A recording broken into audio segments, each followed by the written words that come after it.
Welcome to another episode of Diary of a Not So Mad Black Woman. I'm your host, Dawn Sanders, and today we have the privilege of hosting a truly inspiring guest. Our guest today is FLORE Dorcely-Mohr. She is a diversity and inclusion remote recruitment champion and a renowned recruiting auntie. FLORE is known for her unwavering dedication to connecting talent to opportunity and her profound commitment to addressing equity in access disparities, particularly in the world of remote work.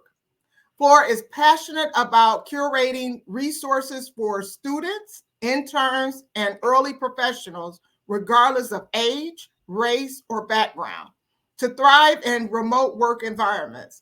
Her work is instrumental in dismantling unconscious biases in recruiting, hiring, and promoting remote workers. Let's hear from FLORE, and I ask that you provide an overview of your background and share a little bit of your incredible story with us. Thank you so much for the opportunity, Pastor Dawn. I have to say, this is a real privilege for me as well to be among you and your audience. Yes, my name is FLORE Dorcely-Mohr, and I like to call myself the recruiting auntie. And that's because I spent a large part of my career working in higher ed, where I was the one preparing talent for opportunities. But I always said, I was having trouble at times finding the right recruiter for some of the really talented, gifted people that I was working with. And so I said, if I get the chance to be on the other side, the person who is with the opportunities looking for the talent, I want to be the recruiter I was looking for. So that's really what started this whole kind of recruiting auntie persona, if you will, because I really feel like I needed that at one point in my life, and I wanted that for the students and the grads and the other early professionals that I was working with. And I said, well, if I don't see it, then at least I can be it, right? So I'm becoming that recruiter, and that's really been a privilege. So as I said, I spent a large part of my career, I'd say about 15 to 20 years in higher ed, working in career services. I made my way up to a senior director for an online school, and I had a few other on the ground school campuses under my purview as well. I managed a team, and enjoyed the work, still do. And one of the things that I think was very important to me, very early on, back in the 80s, I would say, I got my first remote job. I was working for a small company, small business, and I was a college student at the time. And they just gave me writing assignments. And I said, this is kind of cool. I can do what I like to do, which I consider myself a little bit of a wordsmith, and I can do it on my own time, almost, fairly flexible hours. I didn't have to be in an office. In fact, they didn't have an office to give me. I was using my own computer equipment, but it paid pretty well, and it allowed me to use the skills that I had for the benefit of that business. Throughout the years, I was able to continue to use those types of skills. So I I did some work remotely for some friends and family who were looking for jobs. I started helping people with their resumes. I, did a little bit of career coaching when it seemed to make sense. And then I found a job. This was soon after college, where I was working with an executive recruiter and career coach. And that was so inspiring to me. He worked with Japanese banks in the Wall Street area. So it was just a whole different environment for me. And I said, oh, this is an actual profession. You could go to school and study this and actually, help even more people, have a greater impact. So soon after that, I got a job working in a career services department. I went to graduate school. I Mhm. graduated with my master's in counseling. And, that started my journey in becoming more of a career counseling professional, career coaching professional. I was able and privileged enough to manage a remote team. When the pandemic hit, I was really in a position, I think, to be able to help them and a lot of the people that I was working with to navigate that environment and still be successful. And as I said, I got a chance to be on the opposite end of the table. Now I'm a recruiter in the day. All right, that's my day job. But I also, having had all of these years of experience helping people with their careers, either interviewing or writing their resumes. I do that also in my own private business. It's called CareerWise Solutions. So we've been in business for quite some time. I'd say easily 15 to 20 years doing this with all different, levels of experienced people. Yes, early careers is what I love, but Mhm. I've worked with executives too, and people all in between. So that's a little bit about me. I'm not sure if there's more to tell, but at least Oh you have my an idea of my professional background.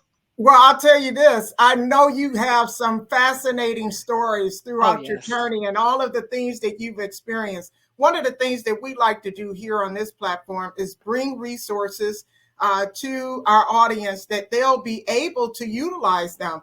I have connected with on so many different ways some phenomenal people that oftentimes I read their post or I may read something that they have going on and I'm like, oh my God, just the fact that you're giving back, and oftentimes we become the solution for the problems that we've had.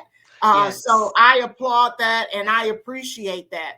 Yeah. uh, my first question for you tonight is, with your rich and diverse career journey and with your focus on, as you mentioned, career counseling and supporting marginalized populations, can you share some of the key moments and experiences in your professional and personal journey that have shaped your passion for equity and access disparities in the remote work that you do? Yeah. So key moments. Um, when when I was working with that executive recruiter in New York, I remember at one point he said to me, there are so many others that do what I do. But Mhm. what sets me apart, and this was a white guy, so Mhm. we learn Mhm. from the source is one, right? Right. All of the good things come in I'm a spiritual person, so I believe the source is one, but it Yes. comes in many forms. You don't know. So you just have to be open to how it comes to you. Yes. And this man said to me, he said, so this was when I was interviewing for that job. Mhm. He brought me in and he said, I love your resume. You seem perfect, but we already gave this job to someone else. And I said, well, what am I doing? You know, and why am I here? And he said, Mhm. well, I wanted to talk to you because we have a client who is I think they were in Connecticut at the time, and we'd like to know if you might be interested in working with the client. I said, no, really. I don't know. I said, well, tell me a little bit about it. So he told me, as he was telling me, I'm listening to him and how he is speaking and communicating with me. And, I'd had a chance to meet the receptionist and a couple of other people while I was waiting. And I thought to myself, I really want this job. I don't want this Connecticut job. I want to work here. This is where I want to be. I'm living in New York. So after he gave his description, it sounded great and everything. He said, well, what do you think? And I said, um, I appreciate you thinking of me for that position, but how can I get this position? Mhm. So is there anything I can do? So he said, well, I mean, I will definitely keep you in mind. There's nothing I can do. Somebody came in, a little bit sooner than you yesterday and they wowed us. And so, we had to make a decision, but we'll keep you in mind for future opportunities. I said, please do, Mhm. because, I feel that this would be the better opportunity. And if anything happens, please let me know. So I go back home, and lo and behold, the next day I get a call, and he says, "Do you practice magic?" And I said, "What do you mean?" And he said, "Well, after you left, earlier this morning, we got a call from the woman that we offered her position, and because her job off gave her a counter offer, she's staying where she's at, and so the position is yours if you want it." Mm. So I say all that to say, I firmly believe if it's yours, you Mhm. can't throw it away. Mhm. And if it's not yours, don't worry about it. Right. Something better is coming along. I could have behaved a lot differently, Mhm. because I was disappointed. But I just kept my composure, and I said, you know what? Whatever happens, I'm grateful that you were able to bring me in so that I could at least get that interaction. He didn't have to do that. Mhm. You Mhm. see, but I believe in a plan, Yes. right? Yes. And so when you connect to that source, Mhm. there's almost nothing you can't do. Yes. And Yes. so that's something that I think was a key moment. Another key moment, his business was very badly affected by 9/11. Mm. So I had to leave, I'd say 2 years in. However, just before I left, um I had the opportunity to adopt my first child. So I had a person in the family who was not able to take care of her child, so Mhm. I adopted her. And this man was so good. He said, "You go ahead, take care of that child, and we'll figure out how to take care of you." Mm. So I left. Never had any children before, and picked Mhm. up the baby, to start taking care of her. That was a big moment. I'd say a couple weeks in, I realized, she had some special needs, and I was not going to be able to return back in the office in the way that I was originally. Do you know I campaigned that man for about 3 months? We communicated back and forth, and we finally settled on a remote work arrangement that allowed me to stay home. Mm. And he shipped my computer, my cell phone, my printer, fax machine, all those things that you needed back in the day.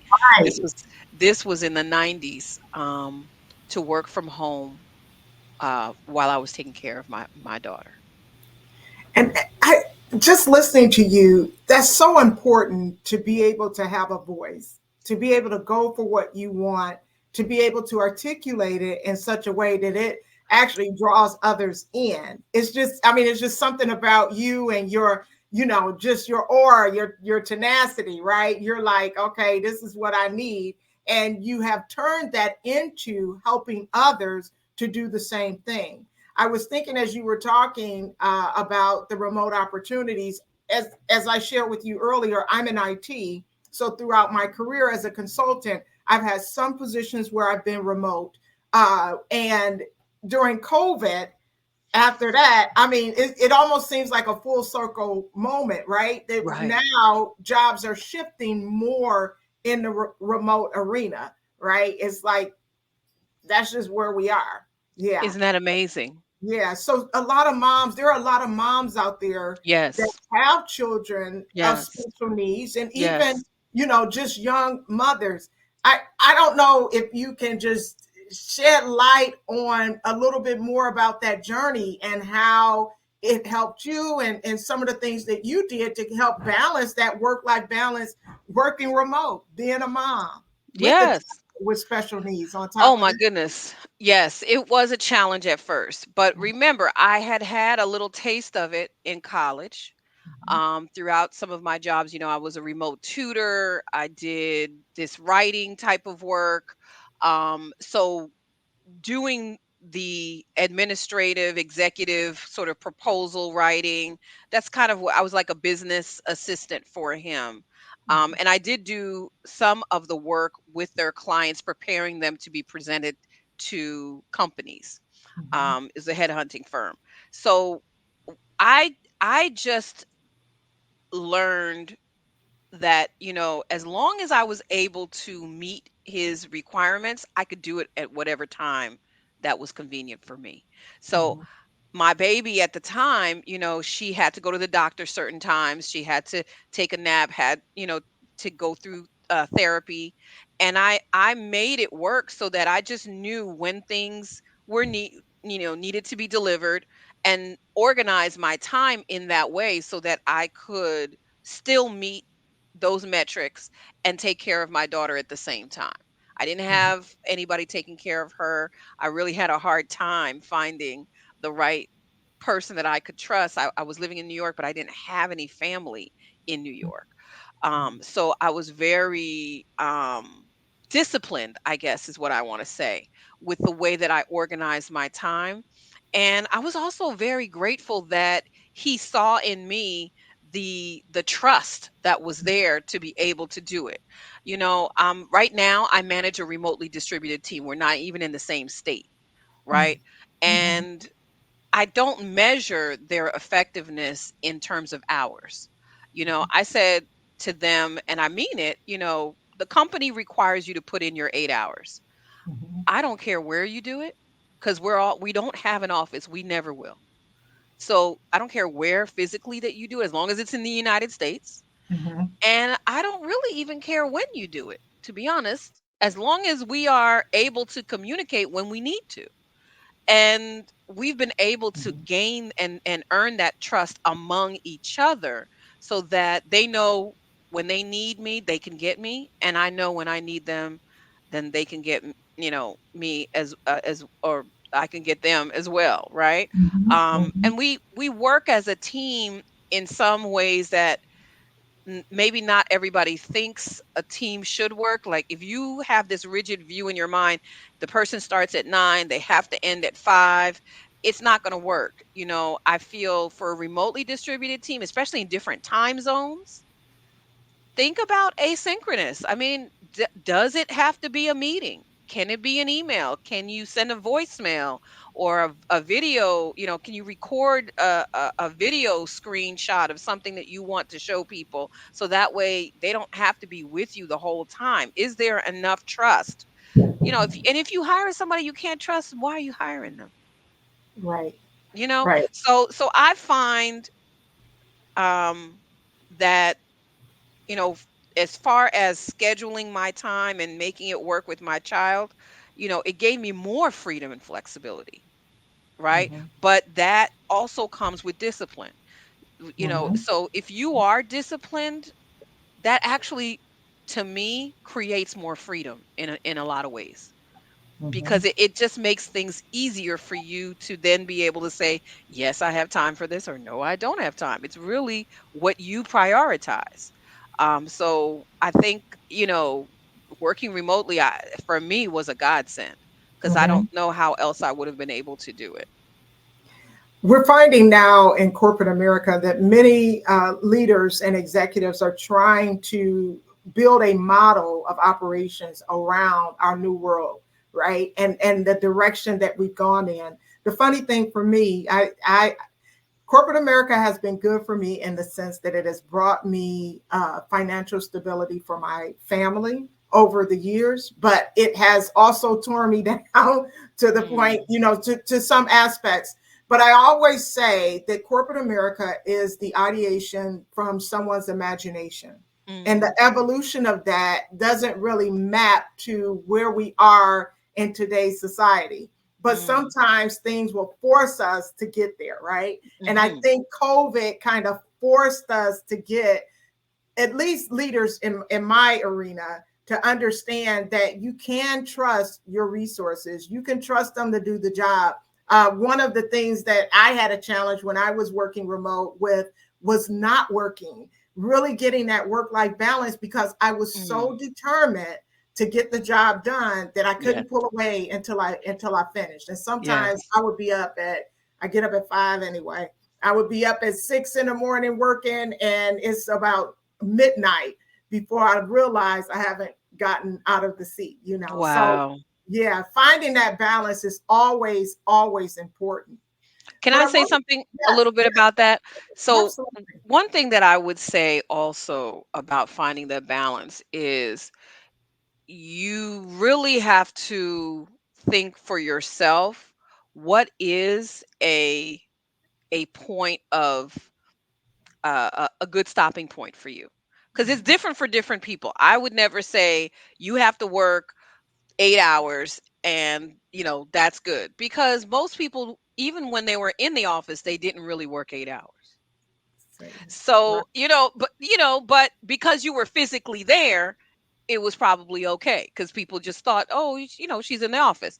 When you're not in the office is when they really start looking at you, especially if that trust has not been established. Mhm. So what I say is, have a time that you feel okay, that you can discipline yourself to work uninterrupted, what we call deep work, okay? And Mhm. then take a break. It's okay to take a break. It's in fact, it's preferred that you take a break. But don't try to do a lot of things all at once. At least for me, that idea of multitasking, it really does not work. I end up having divided attention, and that diminishes the returns, right? So Mhm. there comes a point where I can't focus anymore, and I'm probably making more mistakes than I should. So for myself, what works for me is I might concentrate for an hour or 45 minutes, maybe a little bit more. But after that, I need to take a break. Even if it's 15 minutes or 10 minutes to get up, stretch my legs, go get something to drink, maybe, take a phone call or chat a little bit with my husband, do something else, go outside, Mhm. take a walk, you know, just so that I can come back refreshed and refocus. Mhm. It's just like, your computer. At some point, your computer, if you never turn it off, your computer is going to start to act up. And you need to, right, as an IT person, you need to, we don't know why that happens, but it does. And we Right. just have to shut it down. We Right. just have, not even a restart is going to work, right? You literally have to shut it down. So it's Right. kind of like that with you, I believe. For myself, I have to lay down before I fall down, right? Mhm. So Mhm. you can be in control of that stopping point even more. And for some people, that is a challenge, because they're so used to having other cues or people doing it for them when they were in the office. Mhm. And you just have to do it for yourself. I'm I'm laughing because you said other cues. Yeah, like turning the lights off. It's time to go. Right? I used to be that person. I'm not even gonna lie Right. to you. Many times the Yeah. cleaning people would come. It's us. It really is us. The cleaning people would come and they'd be like, miss, I have to turn the alarm on. It's 9, whatever. And I was still in the office. And Yeah. it's nobody's fault but my own. Nobody Right. said I had to be in the office until 9 p.m. But Yeah. I personally was pushing myself to that point, feeling like it had to be done. And Right. maybe, again, it was something that I had built in my own head, as opposed to external forces saying, I don't want to blame the victim. There are other things, there are reasons why we do what we do. There are reasons. There are reasons, right? But I do know that, we also have the power within ourselves to make those changes, and we really should start looking there before we look externally and say, well, what are other people doing, forcing me to, make those decisions. If it happens at more than one place, it's not them, it's you. Right. Right. Right. It's not Right. them. And you know what? I'm glad you said that because when you touched on having or taking accountability for just over exhausting yourself, Yes. oftentimes we do it because we're suffering from some implicit biases against our own situations, right? Where we feel Yes. that we have to be the best, we have to do better, we have to do. And so I know I suffer from that over my career. Now I tell people my superhero power is my simple mindedness. Let me help you real quick. I love to make mistakes because that's how I learn. And Yes. I have embraced that after many years of trying to do differently. But I know that we try to overachieve because we don't want Yes. to lose our position. And Yes. it's a real thing. But to your point, we have to take accountability because we're perceiving that on the other end, this is how they're looking at us, and that's how we function. So Yes. yeah. I Yeah. love that you said that. It's so true. And the other part of it, I think that also makes it even more insidious is that sometimes we see our counterparts struggling to get what we have, and we want to hold on to it so much that we're afraid of being perceived as less than, or she got this because of a quota, or she really isn't qualified in whatever way, shape, or form. And we internalize that and think, okay, the only way that I can prove them wrong, right? Or Mhm. if I'm just nice enough. Like, I love the title of your, not angry. I don't want to be angry. I can't show that part of me. Well, you're a human being. You should be able to show the full range of your emotions, but we know we get punished for that, right? Mhm. And so we have to constantly say, I come in peace. You know, we have to and, and you're right, because so when I came up with that title, Diary of a Not So Mad Black Woman, I did it because on the one hand we suffer from the connotation around us being angry, and that's yes, not that always stigma. true. Yes. It's just the way that we operate our personality. But the other thing is I might be mad, I but might be. I'm not so mad. And I, yeah. And I'm I allowed might to be a be little mad. mad. I'm allowed to be a little mad. You know what I'm and, saying? Like, and, you might be and too if you experience what I did. come on now. And that's the thing. That's the thing. So yes, but I wanted to also ask you, Okay. I love that title, right? Recruiting Auntie. I'm all Yes. about family, except in Yes. the workplace. That's a red Right. flag for me. You say family, I'm like, Right. Yeah. I agree. I agree. And it but I see that you connected talent to opportunities for many years. Are there specific stories or success stories or experiences from your career counseling and coaching journey that stand out to you and reflect the impact that you've had on individuals' careers? Okay, so one story comes to mind right now where, as a recruiter, I was helping a gentleman from an HBCU who was looking for an opportunity to work with the company that I'm in right now. And, first of all, his resume was excellent. He had done all these great courses, he was working a job, and he had his own business. And I really saw a lot of promise in his resume, and I was excited to bring him to the hiring manager for the position that he had applied for.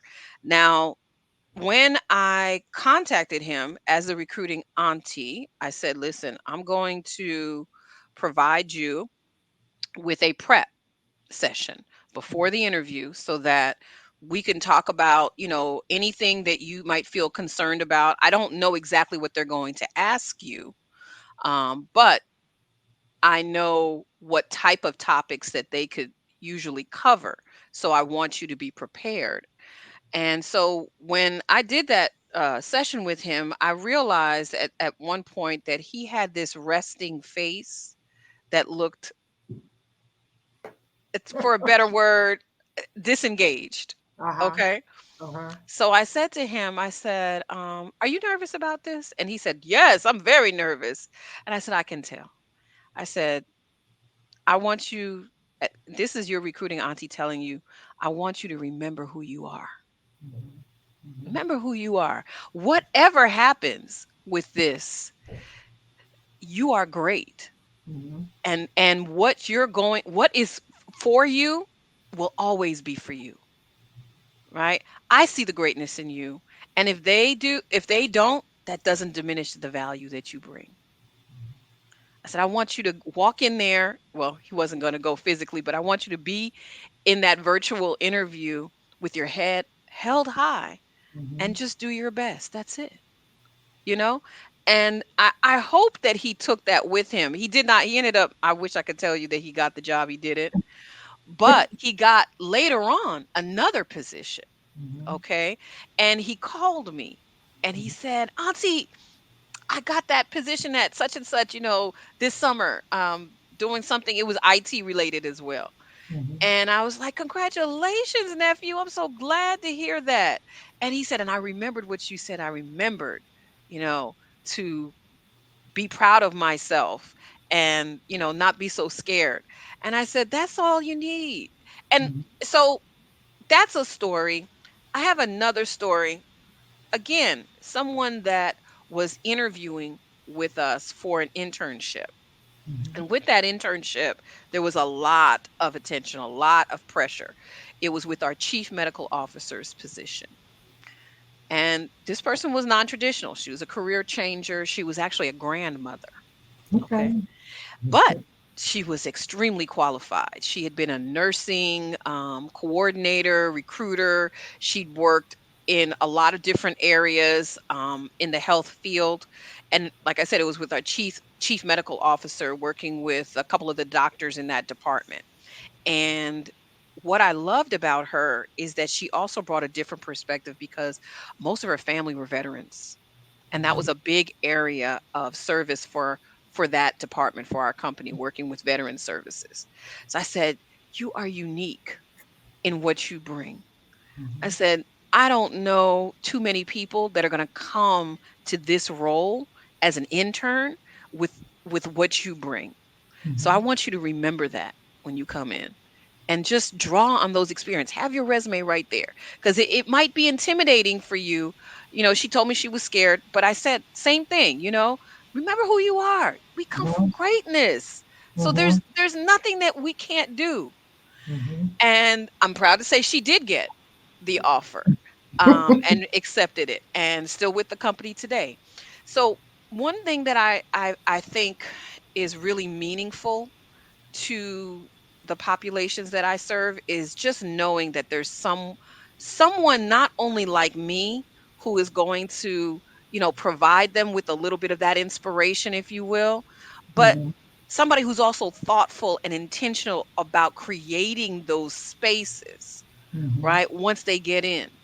Mhm. Because it's one thing to get the job, but like you said, corporate America can be tough. So you get the job, but then do you want to keep it?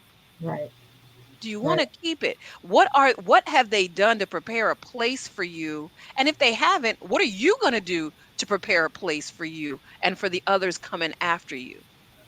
Right? Right. So don't reject it out of hand just because they haven't been thoughtful about it. You might need to be a part of the solution, like you said. We become the solutions. I had to write this down because I loved what you said.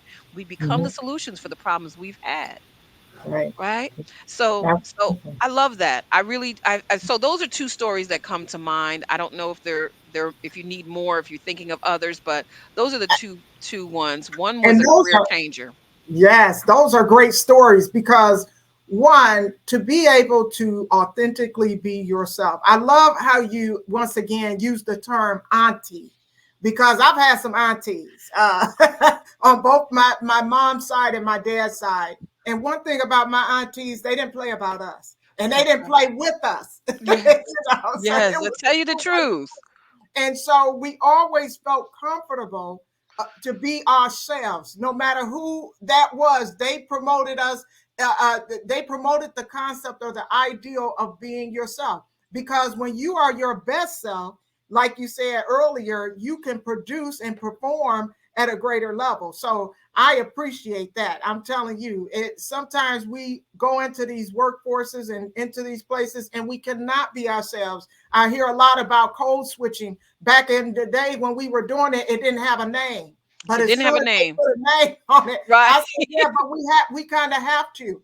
I was Right. in a conversation with one of the executives in my organization that I've been working for. I've been an FTE. I've most of my career has been consulting. I So got you. now I'm in the organization as an FTE. Got it. And although I've been an FTE at other organizations, but the point that I'm making is I have struggled in this organization to kind of get my ebb and flow.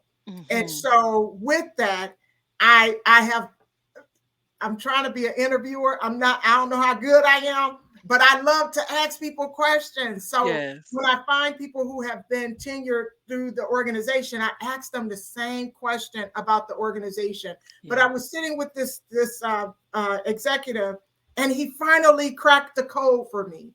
What he shared with Mm. me was that the business model of the organization is to develop from within and to promote from within. So Okay. their business model is, and I love how you said earlier about early career, right? You like to start working with people early career, but their model is to grab you right out of college. They want to Mm. grab you, they want to groom you, and they have a great system of career path for people who come through that path. So as he and I were talking, I made, because I sometimes I have to say it the way I can get it. I said, so you guys are living in this multi-universe because here these people are coming in as college students and you're grooming them and bringing them through the system and they're succeeding. And I'm an experienced hire and I'm having this hard time. So you got this multi-universe. He said, no, we don't. We have one universe with exceptions. I said, ooh. He said one universe with exceptions. But that is a reality. That is a Yes. reality that many of us, until it is articulated into tangible form, we always feel it and we all in the abstract trying to figure it out. I can't put my finger on it, but it's something. And what he was expressing to me is that they do not have a system that is conducive to the exceptions. And he further went on to say that the universe is not going to change for the exceptions. Mm. So it's up to the exceptions, which is what you touched on earlier, to change the environment to the extent that they can navigate through it. And I Yes. think that's an art. It comes with some pain. And Yes. I wasn't really discouraged by what he said. I was very much encouraged because I said, oh, okay, now Okay. I got that piece of the puzzle and I had a bunch of it put together. I can probably crack this nut a little bit. Mhm. Mhm. I don't But know you're about right. It takes a special person, I think, to because sometimes when I'm working with clients, I say to them, listen, it's much easier for you to find a place where you belong than for you to create that space where you are, right? Mhm. Sometimes we have the right person, they don't care what the form of where they are is. They're going to, just by the force of their personality, their energy, they're going to change Mhm. that environment, right? Mhm. And it takes a lot, but there are people that do that. You've met them, right? Yeah. There, not everybody is ready for that fight. Some Mhm. people just want to be someplace where they belong, Right. and that's fine too. So I just, you got to know what you can take and what you're willing to work with. Right. And well, I'm gonna say that off camera. Okay. But yeah, but no, but that, I mean, that's the But truth. you know It what I is the mean. truth. Yeah, Yeah. because Yeah. the thing Yeah. about it is that you don't know what you don't know until you get in it and you know it. Yes. And Yes. so I'm very direct, and Yes. I'll leave it there. Let me go to my next question, which is kind of Okay. tied into this. Okay. Okay. So diversity, equity, and inclusion Yes. are a core part of your work.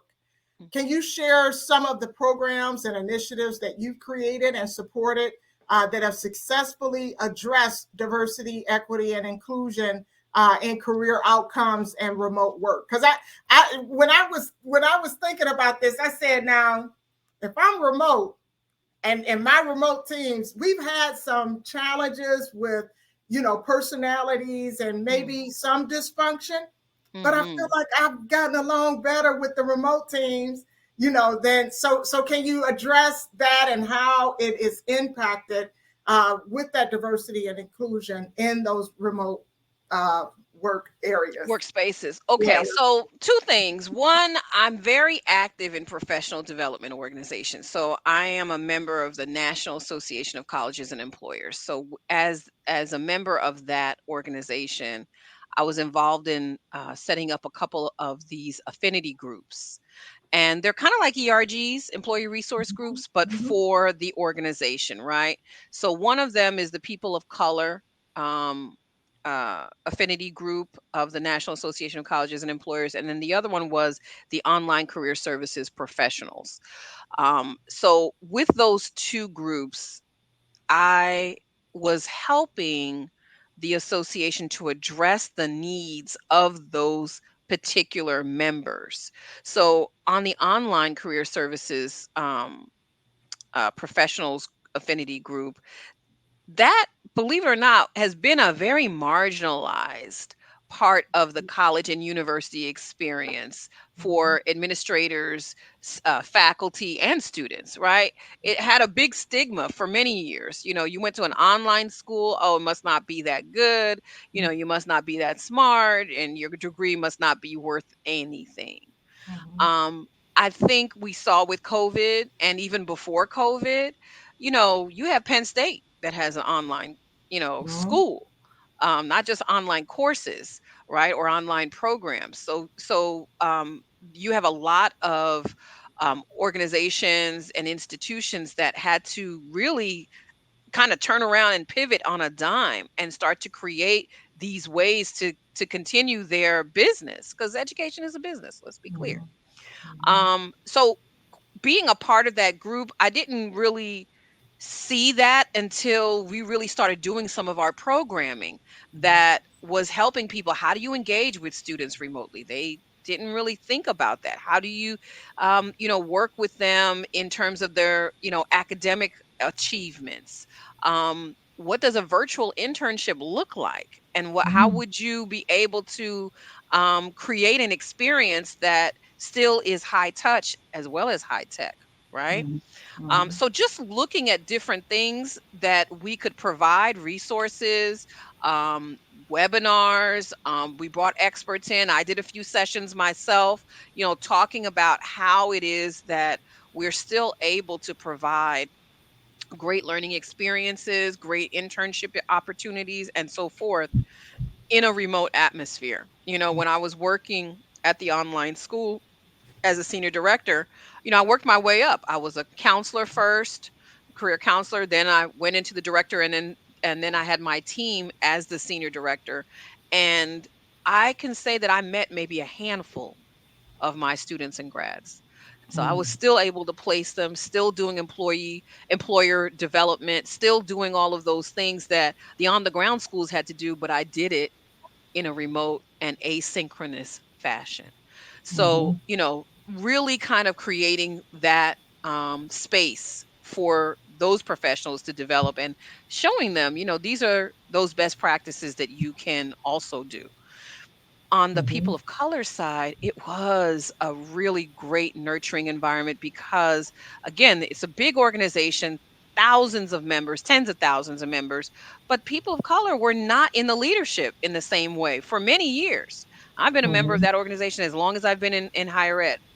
And I can tell you that through the years and through the pandemic, right, that face of that organization started to change. More leadership, committee work, board membership, right? We're starting to get more diverse and all along the spectrum of diversity, right? Because sometimes we think of diversity as just a racial thing or a gender thing, but you have diversity in terms of ability, or people that have disabilities, veteran status, people that are along the spectrum, in a lot of different ways. So I do think that that was the people of color group, a way and a safe space again for people to feel like their voices would be heard, and they could be seen among each other, and have really important conversations. There was one where we talked about professional development and what's the best career advice you ever had, and how could we leverage those pieces of advice among ourselves. There was another one where we talked about microaggressions, right? Is it because I'm black? Because that is a question that we get a lot, as career coaches. People look to us for clarity, and just to kind of say, is it my competency, is it my character, or is it because I'm black? And so just talking honestly about what that feels like, what that looks like, and how we can navigate them, these situations in a in a way that is sensitive, empathetic, and yet still allows us to move up in our professions. Yeah. Just some really very powerful sessions that we had. We brought in Mhm. experts to talk about, how they would address certain issues. And we also, in the same way, we're also looking at, okay, how can we practice what we're preaching? Because we're all career development professionals, but Mhm. are we doing what we are asking our students and our grads to do for ourselves? Do we network? Right? Mhm. Do Mhm. we make sure our resumes are updated? Do we, make time for our own, growth and development and sharpening that saw, so to speak, so that we can continuously learn and develop and grow ourselves? And so that was, I think, a very rewarding part of it as well for me. Just being able to do those things, not even as part of my regular job, but just for myself, right? And Mhm. now at work, I'm part of the ERGs. I'm on a committee that's called the Career Growth and Development Committee. It's aligned with the work that I do, right? Mhm. So I'm a recruiter. So I'm also thinking about how I'm going to deputize, right, people to help me with that recruiting aspect. If I'm going to a career fair, some of the members of the ERG, I'm part of the Black Alliance. It's called the Black Alliance ERG. They might be enlisted to come with me, right? Mhm. And I also work very closely with the diversity, equity, and inclusion department. Now, a lot of the programming that is focused on that is led by them, Mhm. but because part of my work is centered on that diversity, equity, and inclusion piece, I'm not just recruiting early talent. I'm recruiting early talent that also, fits the diversity, equity, and inclusion initiatives that we have in our organization, because we are always looking to, reflect the communities that we serve. So Mhm. I've had a number of HBCU meet and greet sessions. I've also participated in, some what we call like career enrichment programs. So not just career fairs, but let's say like a resume review session or a mock interview session. Um, because my company, allows us to do some traveling as well. So we're not just working remotely. We also can travel. We got on campuses and maybe help them to look at their first generation population and, create a seminar or a workshop just for that, bringing alumni from our organization to show them, this is some of the pathways and these are maybe some of the ways that you can network among, people that are maybe, not exactly where you want to be, but might be along that pathway, right? So different types Yeah. of things that I've been involved in just to really make sure that I am, walking it like I talk it, as they Right. say, walk Right. it like you talk it. Right. All right. Right. No, And I think that, yeah. yeah, and it's Yeah. important because when I go to a career fair or when I meet someone who's a prospective, they might feel really great working with me, but they're not necessarily going to work with me. What can I tell them about the organization that's really going to make them feel like there's a place for them wherever they go? Right. Because you want to make sure that not only is the company good at recruiting, but they're also great at retaining, as you mentioned earlier, Yes. right? And it's like Yes. you got to know. Early in my career, I wish I had someone to help groom me in certain ways. I was straight from Detroit. My daddy raised us a certain way. He wanted us to be able to survive in this Yeah. world, and Yeah. I took that into corporate America. I didn't have the coaching or the mentoring. And a Mm, lot of what I try to do is with you, right, is to help others to understand that world a little bit better, but also being their authentic self and, yes. ebbing and flowing. That's my thing. Now, Yes. you touched on this a little bit with the microaggressions and the unconscious biases that I'm sure you encounter as you go through the recruiting and hiring, because what I've seen is that it's very significant. And it's a challenge. It's a challenge, especially for African Americans and other minorities. How do you believe we can address and mitigate the biases in the remote work recruiting and hiring and promotion to create a more inclusive and equitable workplace? understanding that, some opportunities may not have been designed for minorities because there's a Mm, connotation of mistrust. So mm. how do you think, what things can we do to kind of change those dynamics? Well, I mean, that's a good question. What I'm seeing is there's more of a, I think on the corporate side, depending on where you sit, I'm in the HR function, but I know that for diversity, equity, and inclusion departments, what makes a difference is how close they are to the highest level of leadership, right? So, for example, our vice president of diversity, equity, and inclusion is now reporting to the CEO. It's different than if you report to some director of HR, Right. or if you're kind of, a sideline type of department. I Mhm. see that also in higher ed, right? When you have a diversity, equity, and inclusion function that is right up there reporting to the president's office, there's a lot of power, there's a lot of influence and impact with that. So those resources have to be there. I think you have to really think intentionally. You Mhm. have to have the right infrastructure and investment. Let's not Mhm. be cheap. This is not the place to be Mhm. cheap, right? Mhm. So I see places where they shoestring that function and it's all a volunteer basis, and the next thing you know, people are exhausted and burnt out because Mhm. this is something side of the desk that they really don't have time for, and they're not being what's the word I kind of say, they're not being measured on Mhm. that. So Mhm. a big part of it is also tying this into every individual's goals. Mhm. Look at the goals of that organization, and how is this a metric that people are going to be held accountable for. I mean, that's those this is hard. I'm not going to say it's easy. And you hit a trigger for me. Okay, And tell me.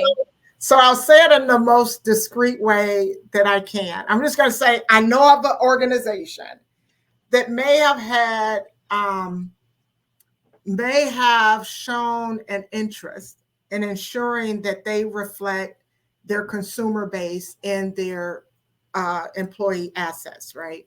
They wanted to match that, but with the ruling of affirmative Mm, action, part of their strategic initiatives were to measure their leadership based on how they correlated with their strategic objectives, which were very targeted uh, um, goals of mm, bringing in that diverse talent.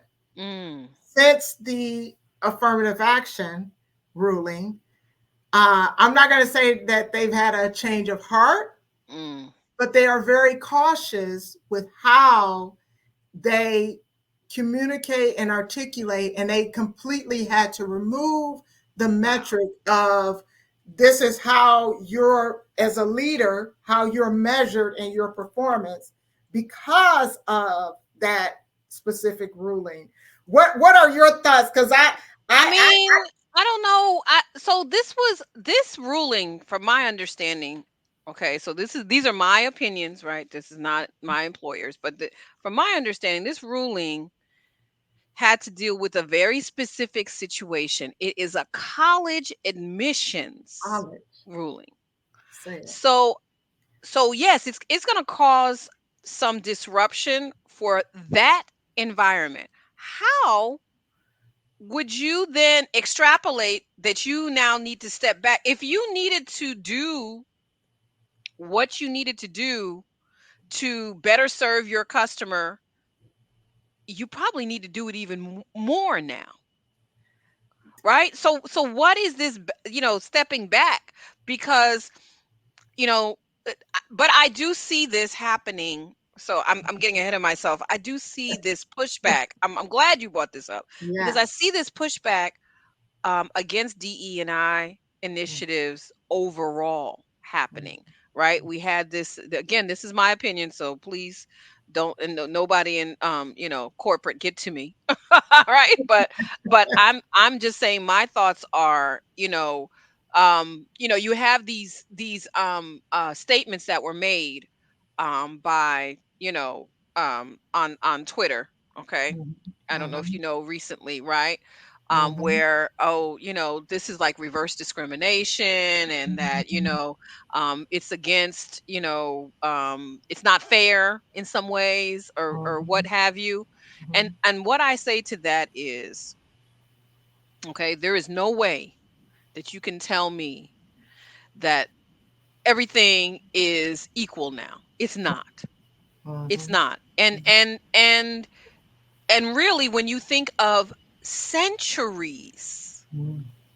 centuries Yes. of oppression Mhm. for a people, okay? There's what are you saying? How could it all be better now? Right. How? Right. I think the closer you get to, you know, equality, if you will, Mhm. that's when people start to get threatened, I guess. Mhm. But Yeah. I'm saying, like, there is nothing that is telling me that we need to push back. If anything, we need to push harder. Mhm. We really Mhm.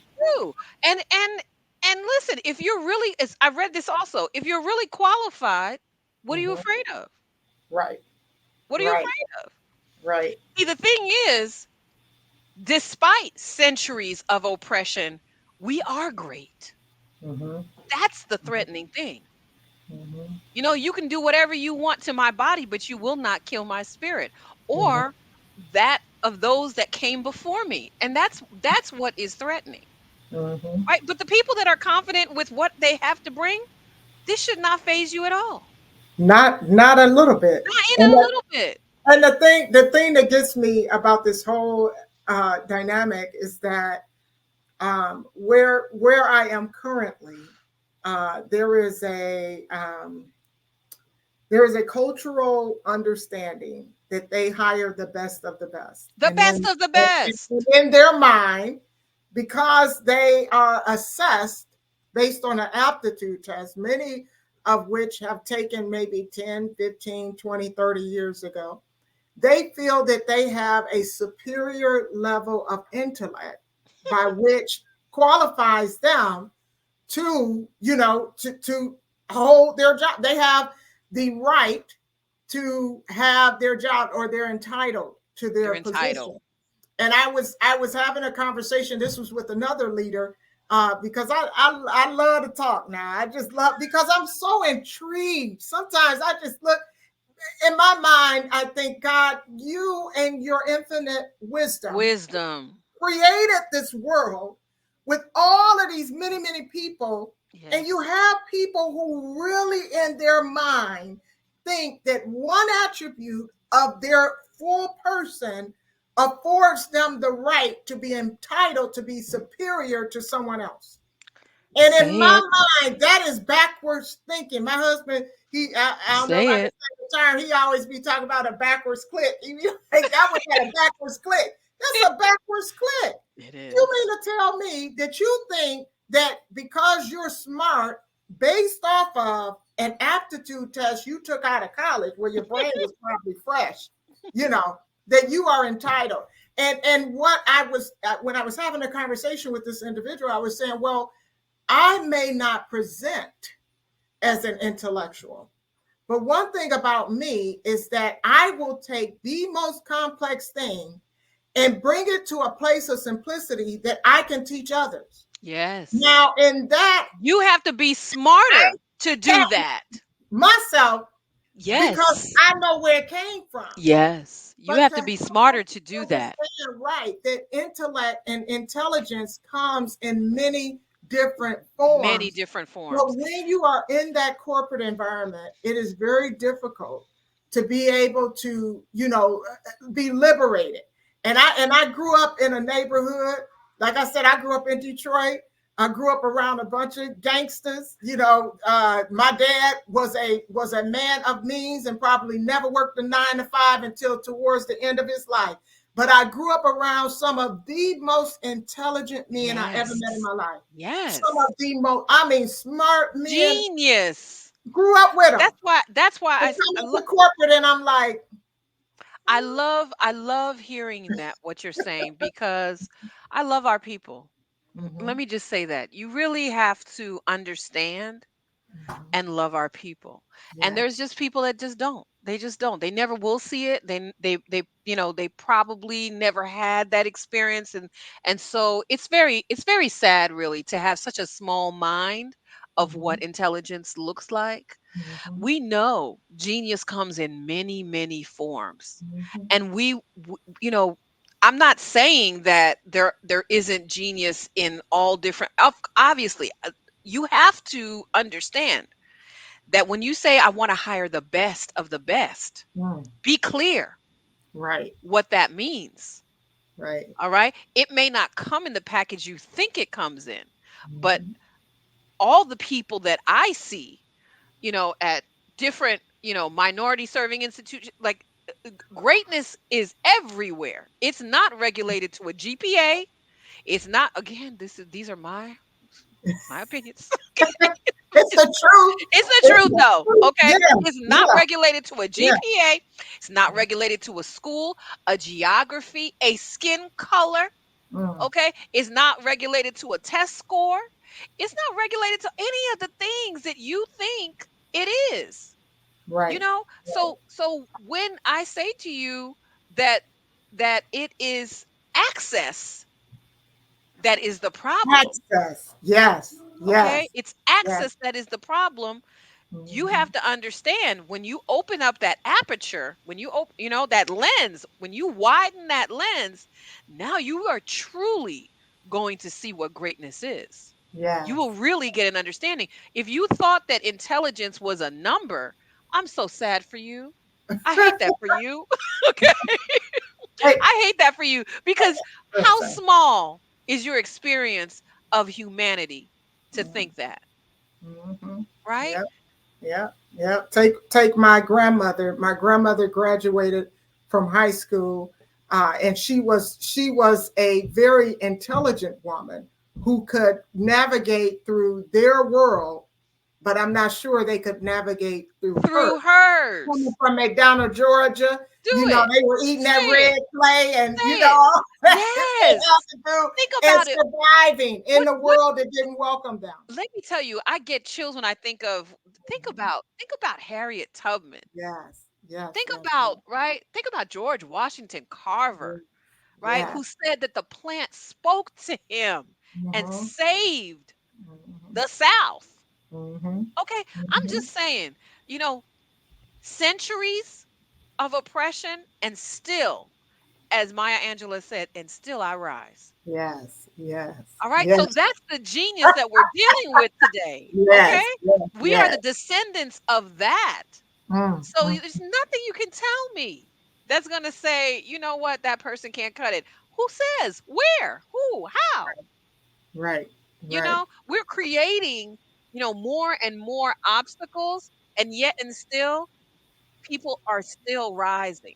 Okay, Yeah. so it's up to you, and it's become to the point where. So okay, I'm sorry. One more thing that I want to say to answer your No, question. please, please, please. One more thing that I wanted to say to answer your question is right. It has to be a data conversation as well. Okay, Mm, so we have to say to ourselves, how strong are we actually as a mhm, business? mhm, As a business, how strong are we actually? Because look at what we are being asked to do. We're being asked to innovate, mhm, create, solve mhm, problems, mhm, do all of these things to reach a market that is increasingly more sophisticated and diverse. mhm, And how mhm, will we do that if we continue to do the same old things we've been doing? You'll see mhm, those businesses that die that never change. mhm, All right. mhm. So if the change is coming, so you Yeah, either change with it or it's going to roll right over you, yeah. right? So I believe that this is part of that sea change. If you Mm, are not there to represent in a genuine and authentic way, the communities and the consumers that you claim to serve, someone else will. Yeah. And so the consequences are in your hands one way or the other. The I was just thinking about the scripture that says, the last shall be Shall be first, first, and the the first shall first be shall be last. last. That's And right. imagine in the recent turn of events since maybe a little over a year ago, when if your superhero power is your intellect instead of your simple mindedness, they got something for that. And Yeah, so now with all of this AI technology right. and all of it, those are machine learning machines that Yes. are turning this world out with Let's be intellect. clear. And Yes, let's so be yes. it is That's not collapsing it. the Exactly. divide and that Exactly. gap because some people who, as you mentioned, didn't have access to information. It wasn't that they don't know how to process it. You give it to them, they'll, do something Take great, but off. they don't have access They to don't it. have Now they do. access. That's Now they right. do.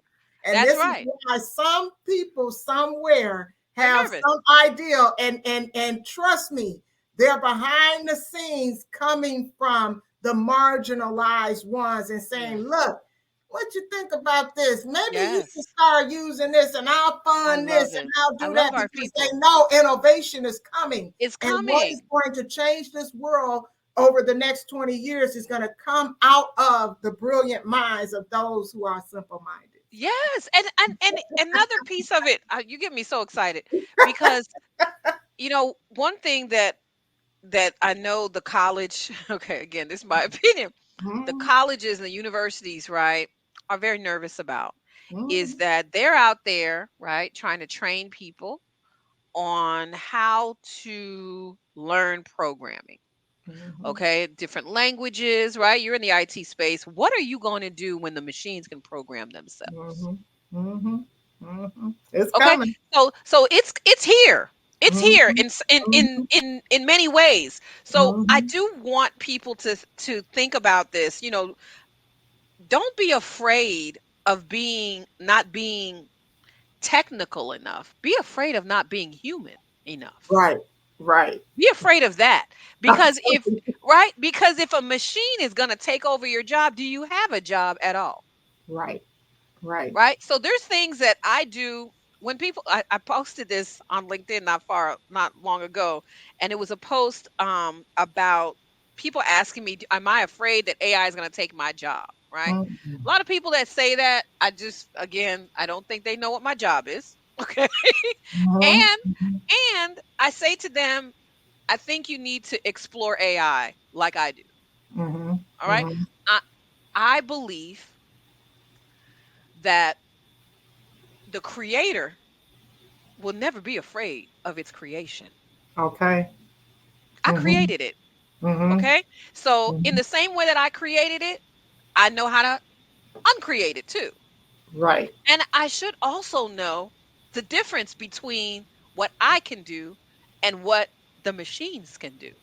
Right. Right? So you're right. What has been exalted in the past is now being looked at as, well, really, what is it that the machines bring to the table that we can keep for the machines? Mm-hmm. And then what is it that humanity brings to the table that we need to refine and develop for ourselves? That's Right. where you're really going to get a true partnership. They're in service to us. Right. Right. And I say that so many times. And one of the things that I try to help people, because all of my career people have been scared of technology. And what I Yes. try to help people understand is that one thing that AI cannot do, and all of these chat GPT, all of them cannot do, is out creatively think us. There is no way that they can out critically think us. My first project with the company I'm working with now, we did some automated vehicles in one of their warehouses. And so I was the project manager on that. And so I was responsible for bringing that technology in. And one of the issues that came up was the vehicle could not process that, and they were stacking product higher and higher and higher, and the it could not process when it had stacked in a high capacity outside of the algorithms and the logic that was programmed into it. Into it. Meaning that if, let's say, if I programmed it to understand up, out, whatever, and something happened that was Outside those parameters, that happened, all of that stuff could fall. It could be a death, and a lot of things would happen. So we literally had to find a solution to help us to kind of work through that. But innately, that system that they created to automate that process did not have the ability to think critically through that scenario. We threw a lot of things at it to try to get it to adjust and adapt, but it took a human mind to go in and reprogram that system so that it would not, that risk would never come to pass. What I'm saying by all of that is that these technologies that are coming out will never be able to think creatively. They will never be able to ebb and flow and adjust their thinking. They will always, and my husband's been looking at this quantum stuff. I haven't gotten into it yet, but he was like, oh, this is, awesome. He's all into that. But I don't care what they do. And as you mentioned, the creator never being afraid of his creation, we are trying to simulate what has already been done by the best one that could ever do it. And the thing is, we cannot simulate, but if we were able to emulate it, which is as the woman, we can emulate what the creator did in creating life. And with that, we can create and produce another brain that can think. But with them, you can't do it without the DNA. You can't do it without the creator, a piece of the creator. So everything you do will be artificial, and it will be a simulator instead of an emulator, which means it's going to be flawed. So. Yes, that's right. And it can't exist without the creator. Mm-hmm. So let's not, get it twisted. I said it, they are in service of us, not the other way around.